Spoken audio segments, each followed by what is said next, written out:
നിയമനിർമ്മാണ രംഗത്ത് ഫലപ്രദവും ആരോഗ്യകരവുമായ ചർച്ചകൾ ഉണ്ടാകണമെന്ന് സ്പീക്കർ ജി കാർത്തികേയൻ പറഞ്ഞു. സൂര്യ ഓഡിറ്റോറിയത്തിൽ സംഘടിപ്പിച്ച സൗഹൃദ സമ്മേളനം ഉദ്ഘാടനം ചെയ്ത് സംസാരിക്കുകയായിരുന്നു അദ്ദേഹം. എവിടെയും സത്യസന്ധമായ വ്യാഖ്യാനങ്ങൾക്കാണ് പ്രസക്തി. ഒരു മതഗ്രന്ഥവും ആരെയും നിന്ദിക്കണമെന്നോ ഹനിക്കണമെന്നോ എവിടെയും പറയുന്നില്ല. ബോംബെറിയണമെന്നോ പള്ളികളോ ക്ഷേത്രങ്ങളോ ആക്രമിക്കണമെന്നോ ഉദ്ബോധിപ്പിക്കുന്നുമില്ല. വഴിതെറ്റിയ വ്യാഖ്യാനങ്ങളുടെ അത്തരത്തിലുള്ള മൃദുലമായ വികാരങ്ങൾ കുത്തിവെക്കുമ്പോഴാണ് പ്രശ്നങ്ങൾ തലപൊക്കുന്നതെന്ന് ജി കാർത്തികേയൻ അഭിപ്രായപ്പെട്ടു. ചെറുപ്പകാല ദിവസയിൽ കടന്നു വന്ന അന്ന് ഏതാണ്ട് ഇത്രയുമില്ല, വിരൂക്ഷതയില്ല. എങ്കിലും നമ്മൾ കണ്ടുവരുന്ന ഒരു പ്രധാനപ്പെട്ട കാര്യം, പ്രധാനപ്പെട്ട വിഷയങ്ങൾ, അത് ചർച്ച ചെയ്യപ്പെടേണ്ട വിഷയങ്ങൾ ചർച്ച ചെയ്യപ്പെടാതെ പലപ്പോഴും ചില നിയമനിർമ്മാണങ്ങളെ നിയമസഭാ അധ്യക്ഷൻ നിലയിൽ, സ്പീക്കർ നിലയിൽ എനിക്ക് തന്നെ അതിനെ ഇല്ലറ്റിംഗ് ചെയ്തിട്ടുണ്ട്.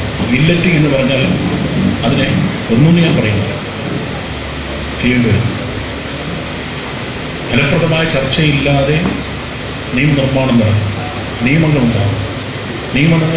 നിയമസഭാ നിയമങ്ങളും പാർലമെന്റ് പാസ്സായ നിയമങ്ങളും ജനങ്ങളുടെ ജീവിതവുമായി ബന്ധപ്പെടുന്ന പ്രധാനപ്പെട്ട കാര്യങ്ങളാണ്. ഇത്രയേ ഉള്ളൂ. 2 തവണ MLA ആയിരുന്നു, 50 വർഷം ഈ അഭിഭാഷക മേഖലയിൽ പിന്നിട്ട് നിൽക്കുന്നു.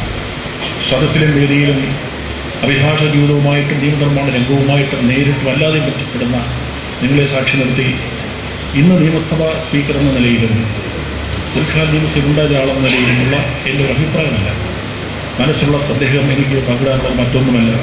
നിയമനിർമ്മാണം ഫലപ്രദമായ ചർച്ചകളിലൂടെ വേണം, അത് പാർലമെന്റ് ആയാലും നിയമസഭയായാലും. എന്നാൽ മാത്രമേ ജനാഭിലാഷങ്ങൾ അവിടെ സാക്ഷാത്കരിക്കൂ. നിങ്ങൾ അറിയേണ്ടത്, പലപ്പോഴും ഏത് പക്ഷം രാജ്യം ഭരിക്കുമ്പോഴും സംസ്ഥാനത്ത് ഭരിക്കുമ്പോഴും ക്ലോസ് ബൈ ക്ലോസ് ഡിസ്കഷൻ വരുമ്പോൾ പലപ്പോഴായി ചില പൊളിറ്റിക്കലായി വരുന്ന ചില കാര്യങ്ങളുടെ ഭേദഗതികളെ ഒരുപക്ഷെ അംഗീകരിക്കില്ലെങ്കിലും, ഭൂരിപക്ഷം കൊണ്ട് അംഗീകരിക്കില്ലെങ്കിലും, പല സന്ദർഭങ്ങളിലും ഗൗരവതരമായി വരുന്ന ഭേദഗതികളെ നിയമസഭയിൽ അല്ലെങ്കിൽ ബില്ല് പൈലറ്റ് ചെയ്യുന്ന മന്ത്രിമാർ സ്വീകരിക്കാറുണ്ട്. അതിൻ്റെ അർത്ഥം ഗൗരവതരമായി നടക്കുന്ന ചർച്ചകളെ ഗൗരവതരമായി നമ്മൾ എടുത്തിട്ടുള്ളതാണ്. അപ്പോൾ മാത്രമേ അത് ജനങ്ങളുടെ ഒരു ബില്ലായി മാറുകയുള്ളൂ. പലപ്പോഴും നടക്കുന്നില്ല. എന്തുകൊണ്ടെന്നുള്ളതിന് ഇപ്പോൾ എനിക്ക് രാഷ്ട്രീയമില്ലാത്ത ഒരാളാണ്.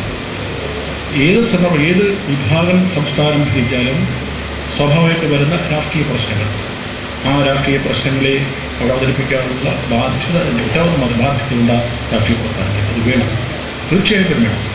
നല്ല സമയമുണ്ടാകും, അതിൻ്റെ സന്ദർഭം ഉണ്ടാകും.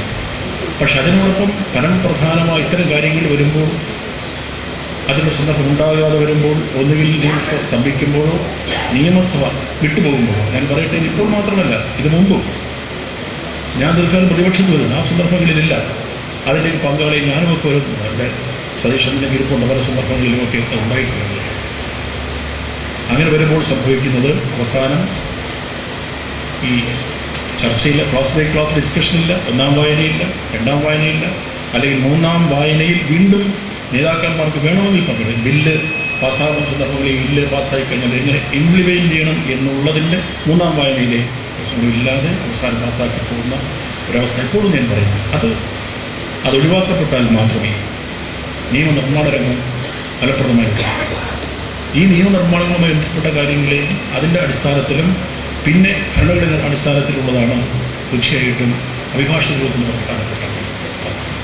പി കരുണാകരൻ MP, MLA മാരായ E Chandrasekharan, K Kunhiraman Trikaripur, NA Nellikunnu, നഗരസഭാ ചെയർപേഴ്സൺ ഹസീന താജുദ്ദീൻ എന്നിവർ ആശംസകൾ നേർന്നു സംസാരിച്ചു. ബാർ അസോസിയേഷനുകളുടെ ഛായാചിത്രം പ്രശസ്ത ചിത്രകാരൻ PS പൊളിഞ്ചത്തായ അഡ്വക്കേറ്റ് MC ജോസിന് കൈമാറി. അഡ്വക്കേറ്റ് K പുരുഷോത്തമൻ മറുപടി പ്രസംഗം നടത്തി.